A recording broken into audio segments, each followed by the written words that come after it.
Pewartaan dari Kitab Keluaran.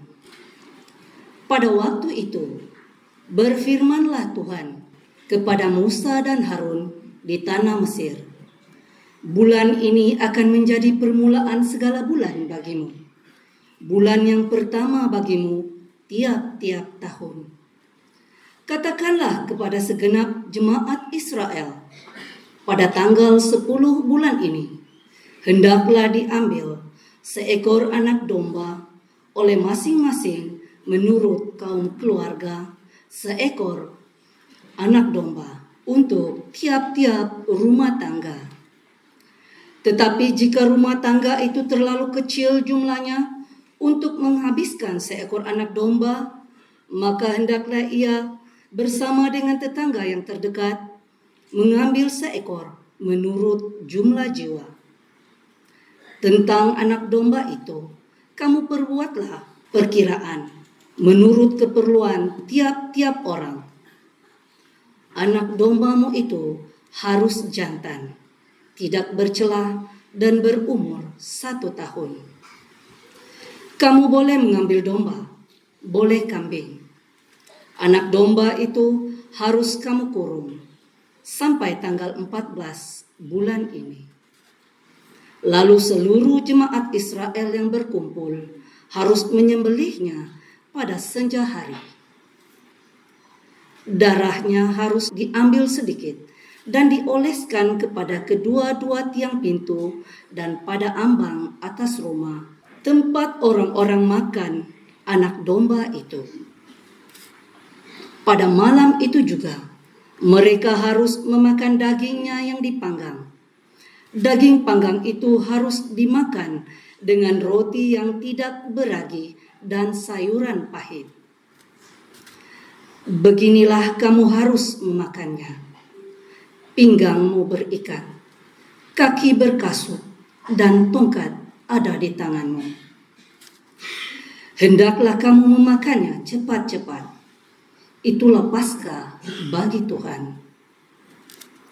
Sebab pada malam ini, aku akan menjelajahi negeri Mesir dan membunuh semua anak sulung, baik anak sulung manusia maupun anak sulung hewan, dan semua dewata Mesir akan kujatuhi hukuman. Akulah Tuhan. Adapun darah domba itu menjadi tanda bagimu pada rumah-rumah tempat kamu tinggal. Apabila aku melihat darah itu, maka aku akan melewati kamu. Jadi tidak akan ada tulah kemusnahan di tengah-tengah kamu pada saat aku menghukum negeri Mesir.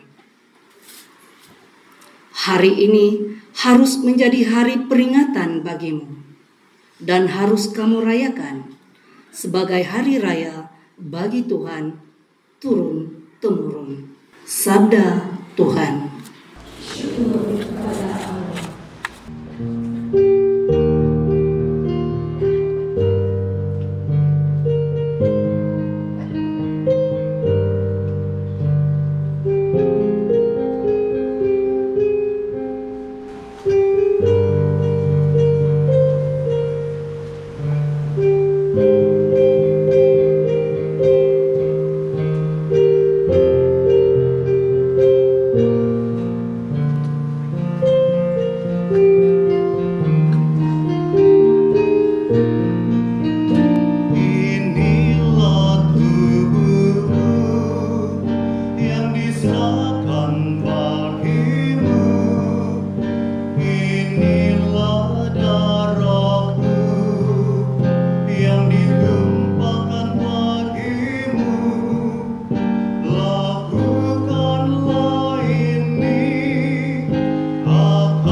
Bagaimana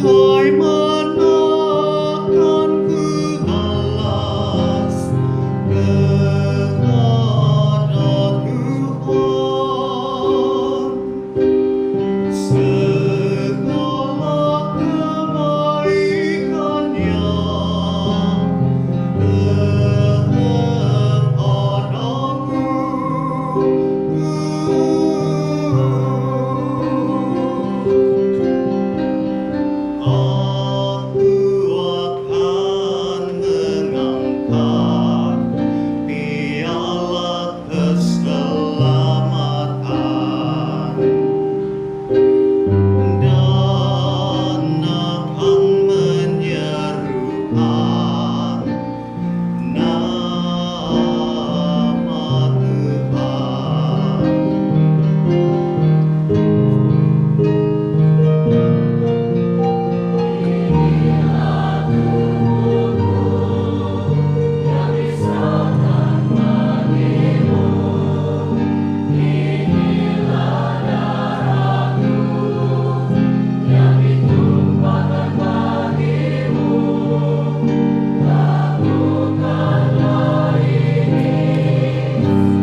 Pewartaan dari surat Rasul Paulus kepada umat di Korintus.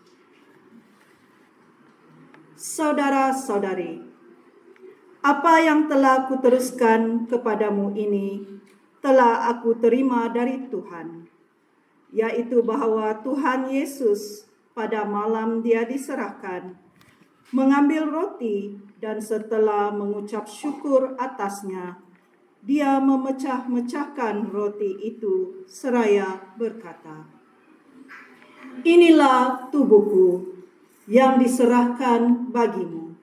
Lakukanlah ini untuk mengenangkan daku." Demikian juga Dia mengambil cawan sesudah makan, lalu berkata, "Cawan ini adalah perjanjian baru yang dimeteraikan dalam darahku. Setiap kali kamu meminumnya, lakukanlah ini untuk mengenangkan daku. Sebab setiap kali kamu makan roti ini dan minum dari cawan ini, kamu mewartakan wafat Tuhan sampai Dia datang." Sabda Tuhan.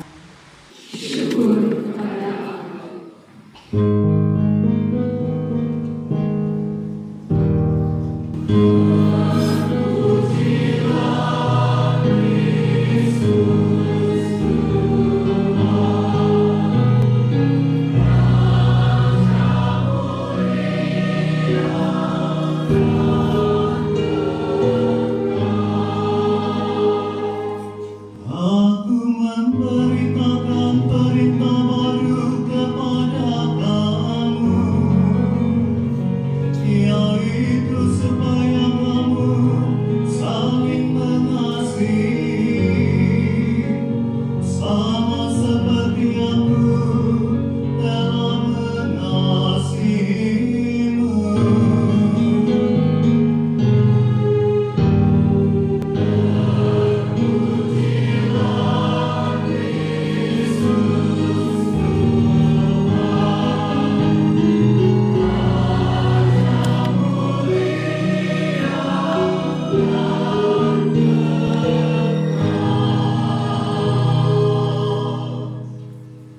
Tuhan bersamamu. Inilah Injil suci menurut Yohanes.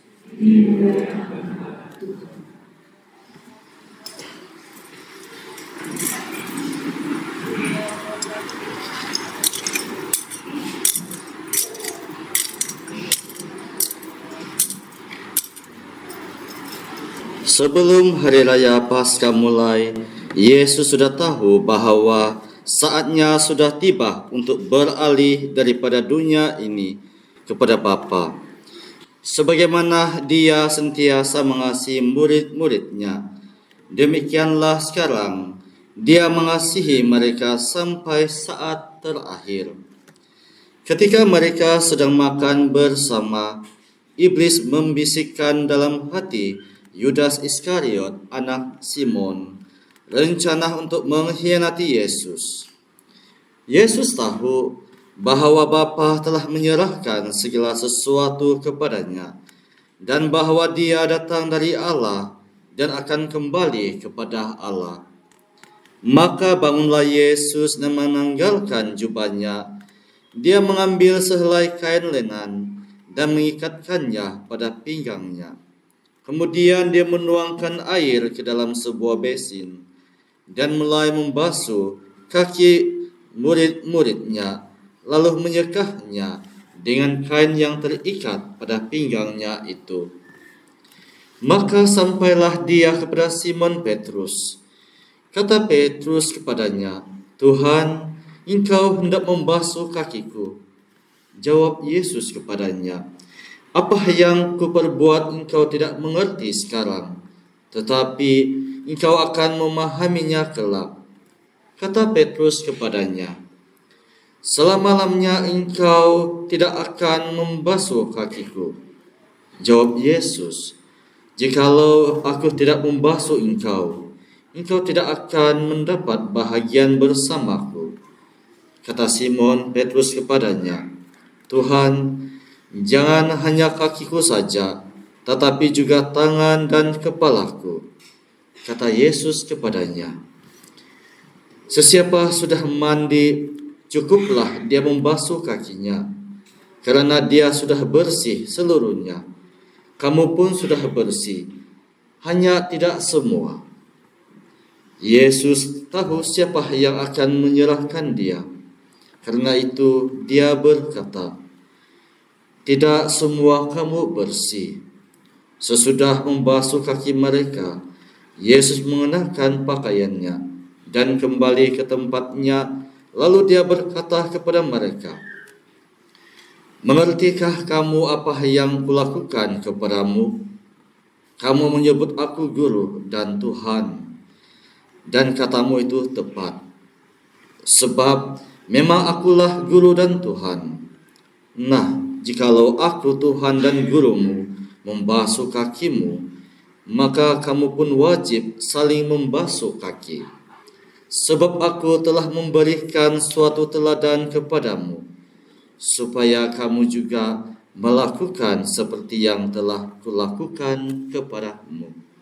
Berbahagialah orang yang mendengarkan sabda Tuhan dan tekun melaksanakannya.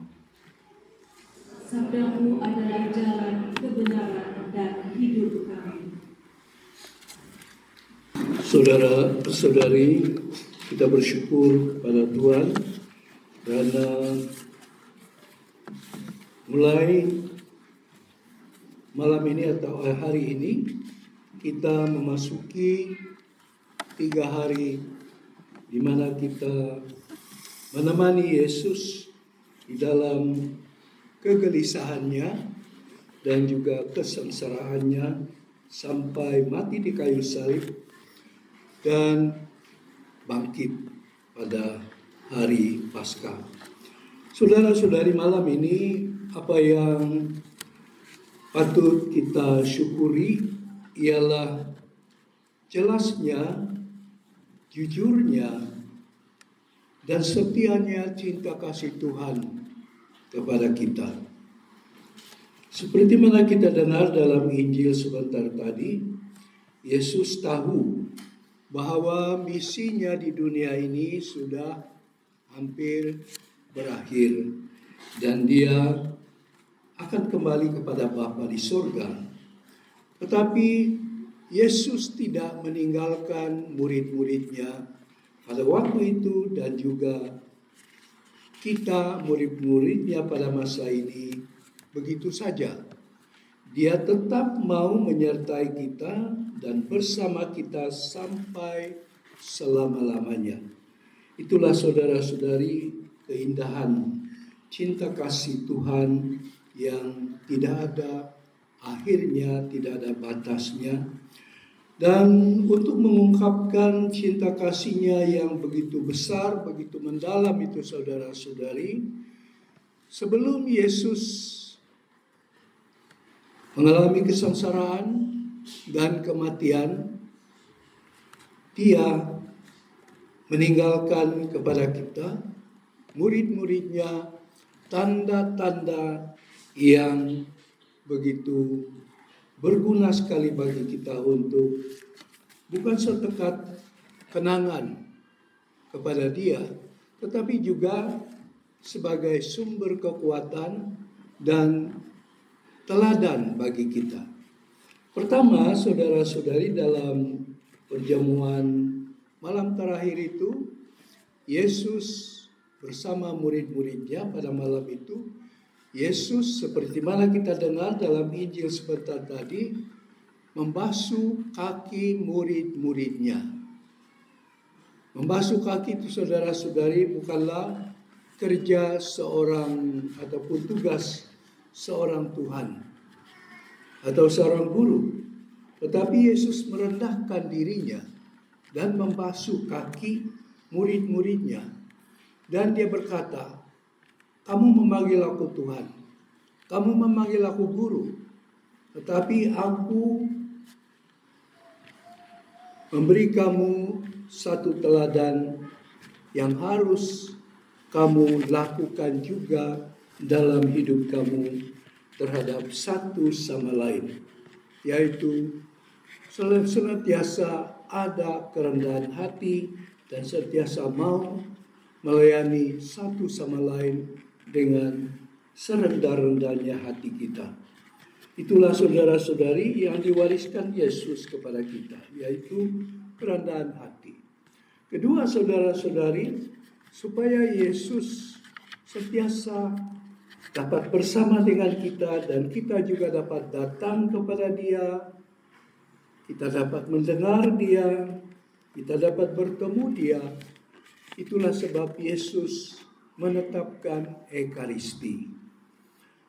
Pada malam perjamuan terakhir itu, Dia mengambil roti, Dia mengambil anggur, dan sesudah itu Dia mendoakan. Itulah roti dijadikan tubuhnya dan anggur dijadikan darahnya. Dan dari sana saudara-saudari terciptanya Ekaristi atau Misa Kudus, di mana setiap kali kita merayakan Misa Kudus, kita mengingati Yesus. Kita bersyukur karena Dia hadir bersama kita. Tapi saudara-saudari, sejauh mana kesadaran kita dan penghargaan kita terhadap Ekaristi atau Misa Kudus? Setiap kali kita hadir ke Misa Kudus, apakah benar-benar kita mau datang bertemu dengan Yesus?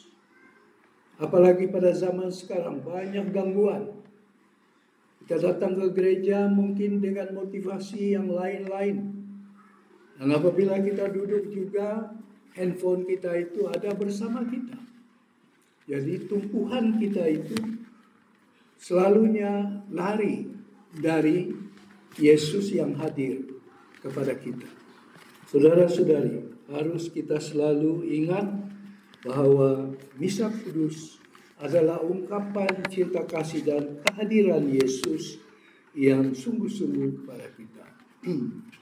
Dan ketiga, saudara-saudari, pada malam perjamuan terakhir itu tentu sekali supaya kehadiran Yesus itu berterusan dan supaya itu melalui perayaan Ekaristi, maka Dia juga menetapkan sakramen imamat ataupun kepadrian supaya perayaan Ekaristi itu dapat dilanjutkan sampai selama-lamanya. Dan sebab itu juga saudara-saudari, bagi kita umat, ibu bapa khususnya dan keluarga, harus kita selalu ingat peranan kita sebagai umat yang menyumbang kepada gereja tenaga dari keluarga kita sendiri. Kalau ada panggilan, jangan kita sekat. Kalau ada panggilan pada anak-anak kita menjadi padri, galakkan, doakan. Jadi saudara-saudari, inilah perayaan malam ini, malam kesyukuran kita kepada cinta kasih Tuhan yang diungkapkannya seperti mana yang saya katakan tadi, seperti mana kita dengar dalam Injil, dan semoga kita dapat menghayati apa yang sudah diwariskan Yesus kepada kita.